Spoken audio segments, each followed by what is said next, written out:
ரபி, யூத பசங்களே, உங்க வீட்டை விட்டு ரொம்ப தூரம் வந்திருக்கீங்க. ஆமா, உண்மைதான். அப்படிதான் வந்திருக்கோம். உங்களுக்கும் ஷலோம். உங்களுக்காக எங்கள் பாரம்பரிய யூத வாழ்த்துக்கள். உங்க கைகளை ஓங்க இது வேண்டாம். ஒரு எச்சரிக்கை. ஷலோம் உங்களுக்கு. அசிங்கம் பிடிச்ச நாய்களா, அமைதியா இருக்க சொன்ன. நாம ஏதாவது செஞ்சே ஆகணும். அதால என்ன உங்க சாதிக்க? மரியாதையை காப்பாத்த முடியும். உங்களை இழிவுபடுத்தி அவமானப்படுத்தினாங்க. வானத்துல இருந்து அக்னி இறக்கி உங்களை அழிச்சு சாம்பலாக்குறதுக்கு அவங்கள தகுதியானவங்க. ஆமா, வானத்துல இருந்து நெருப்பு வரணும். நெருப்பா? உங்களால பார்க்க முடியலையா? நீங்க ரொம்பவே வெறுக்கிற இந்த மக்கள் எந்த ஒரு அற்புதங்களையும் பார்க்காமலேயே என்ன நம்புறாங்க. அந்த நற்செய்திய, இந்த சத்தியத்தை நாம அவங்களுக்கு வழங்குறோம். நீங்க விரும்பாத ஒரு பகுதியை சேர்ந்த சில ஆட்கள் உங்ககிட்ட சரியா நடக்கலங்கிறதுனால இவங்க தகுதி இல்லாதவங்கன்னு நீங்க தடையா இருக்க போறீங்களா? என்ன நீங்க ரொம்ப சிறந்தவங்களா? என்ன மன்னிச்சிருங்க. என்னையும் மன்னிச்சிருங்க.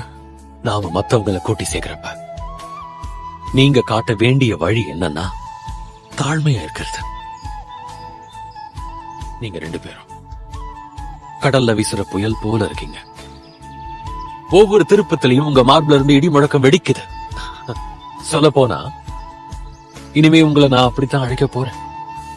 யாக்கோபு மற்றும் யோவான், இடி முழக்கத்தின் பலன்கள்.